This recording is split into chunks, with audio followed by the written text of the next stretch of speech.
একটা গ্রাম ওয়াচপাড়া গাঁও, নাম হলো ভাটিপাড়া। শহরে গরম ধোঁয়াযুক্ত এলাকা থেকে অনেক দূরে। এই গ্রামের মানুষগুলো এখনও সন্ধ্যার পর হারিকেন চালে। এখানে একটা ঘর আছে, দাঁড়িয়ে আছে শতাব্দী ধরে। ভাঙা মরচে ধরা টিন, উঁচু ঘাসে ঢাকা চারপাশটা। আর লোকেরা বলে এই ঘরের ভেতরে এখনও কেউ নাকি নিঃশ্বাস ফেলে। কেউ হাঁটে রাতে, কেউ হাসে, আর কেউ নাকি নাম ধরে ডাকে খুব চেনা গলায়। কিন্তু যেই সাড়া দেয় সেই আর ফিরে আসে না। আরিফ বলে একটা ছেলে এই গ্রামে আসে। বয়স ওই 28-এর মতো হবে। তার পেশা ছিল সাংবাদিক। লোকাল হরর কাহিনী নিয়ে ডকুমেন্টারি বানানো। যুক্তিবাদী, ভয়ের ওপর বিশ্বাস নেই।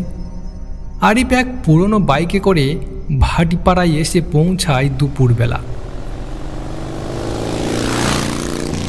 কাদা রাস্তা, পাশে খাল, কাঁচা ঘর, বাঁশের বেড়া।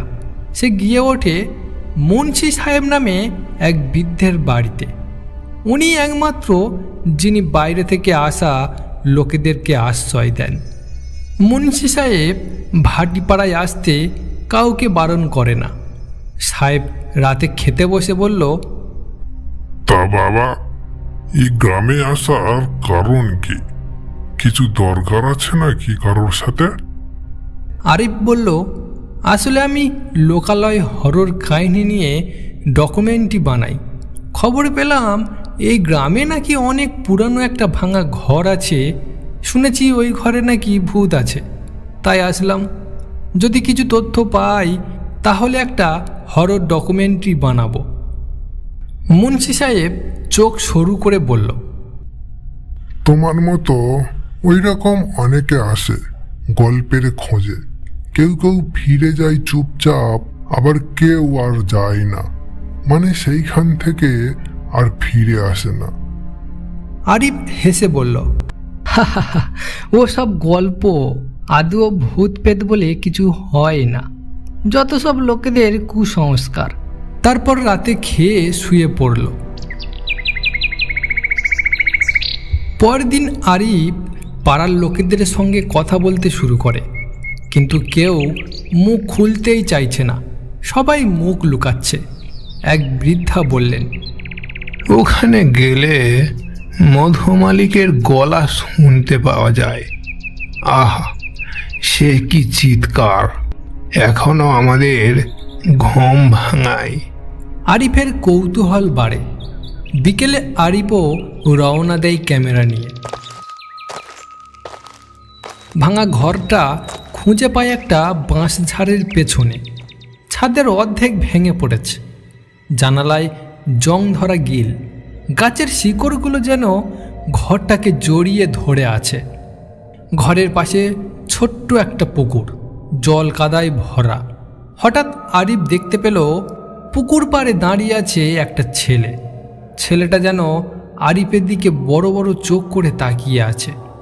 আরিফ ঘরের দিকে এক পা বাড়াতেই ছেলেটা বলে উঠল, দাদা, ভিতরে যায়েন না, আপু রেগে যাবে। আরিফ দাঁড়িয়ে গেল। ছেলেটাকে জিজ্ঞাসা করল, তোর আপুকে? কিন্তু ছেলেটা কিছু না বলে পালিয়ে গেল। আরিফ ঘরের ভেতরে ঢোকে। ভেতরটা কেমন ঠান্ডা, অস্বাভাবিকভাবে ঠান্ডা। ক্যামেরা সেট করে টর্চ জ্বালায় আরিফ। একটা ঘরে পুরনো লোহার খাট, তার উপর আধা পোড়া চাদর। হঠাৎ ক্যামেরায় ছাওয়া, পেছনে কেউ হেঁটে যায়। আরিফ ঘুরে দেখে কেউ নেই, কিন্তু দরজার ফাঁক দিয়ে হালকা একটা আওয়াজ ভেসে আসে, মধু, তুমি ফিরবে না? আরিফ দম চেপে ধরে হালকাভাবে বলে উঠল, কে বলল? এরপর আরিফ চলে আসে। পরের দিন সকালে মুন্সি সাহেবকে জিজ্ঞাসা করে আরিফ, আসলে এই বাড়িতে কি হয়েছিল? মুন্সি সাহেব নিঃশ্বাস ফেলে বলে, মধুমালিক ছিলেন এই গ্রামের কবিরাজ। খুব শান্ত প্রকৃতির মানুষ, কিন্তু তার স্ত্রী কুণ্ডু বংশের মেয়ে ছিল। একদিন গায়ে আগুন লাগিয়ে মারা যায়। কেউ বলে আত্মহত্যা করেছে, কেউ বলে বলি হয়েছে। আর সেই রাতে মধুও নিখোঁজ হয়ে যায়। তারপর ঘরটা আস্তে আস্তে ভাঙা ঘর হয়ে যায়, আর একটার পর একটা মৃত্যু হয়। আরিফের বিশ্বাস হচ্ছিল না, কিন্তু ক্যামেরার ফুটেজে সে স্পষ্ট শুনেছে এক নারীর গলা। আরিফ সিদ্ধান্ত নেয় সে ওই বাড়িতে রাত কাটাবে, ফুটেজ তুলবে, যাতে সে ডকুমেন্টারি ভিডিওটা ভালোভাবে ফুটিয়ে তুলতে পারে। এরপর রাতে সে একা যায়। ঘরে ঢুকতেই দরজা নিজে থেকেই বন্ধ হয়ে যায়। বাতাস নেই, কিন্তু দরজা দুম করে বন্ধ। আরিফ শুনতে পায় একটা ঘর থেকে পিয়ানো বাজানোর শব্দ। আরিফ আরেকটু সামনে এগোতে দেখতে পায় সাদা পোশাকে এক মহিলা ঘরের কোণে বসে পিয়ানো বাজাচ্ছে। আরিফ টর্চ ফেলে, কিন্তু হঠাৎ করে সব অন্ধকার। আরিফ তখন হাঁপাচ্ছে। হঠাৎ পেছন থেকে গলায় ফিস ফিস শব্দে শোনা গেল, তুই ফিরবি না মধু, আমি এখনো তোর অপেক্ষায় বসে থাকি। আর কতদিন তোর জন্য অপেক্ষা করব বল? আরিফ ছুটতে ঘর থেকে বেরিয়ে আসে। আরিফের হাত পা কাঁপছে। ক্যামেরা চলছিল, কিন্তু সে দেখে ফুটেজে সব ব্ল্যাক আউট।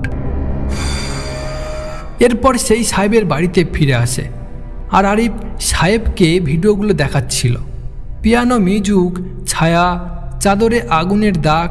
হঠাৎ আরিফ দেখতে পায় সেই পুকুর পাড়ের ছেলেটাকে। সেও ভিডিও ফুটেজে আছে, কিন্তু কেউ তাকে চেনে না।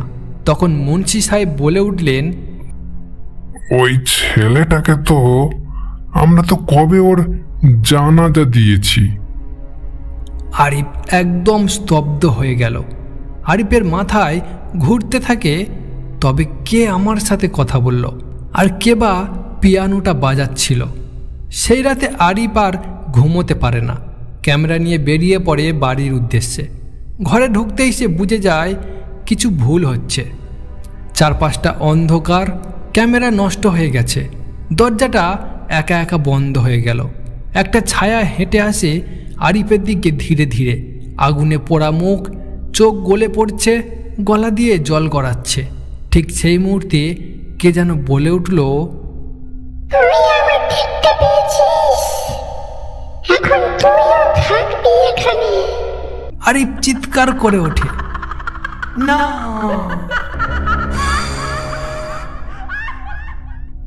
পরদিন লোকজন ঘরের সামনে ক্যামেরাটা পড়ে থাকা অবস্থায় পায়। তাতে শেষ দৃশ্য দেখা যায়, আরিফ বসে আছে এক কোণে চুপচাপ।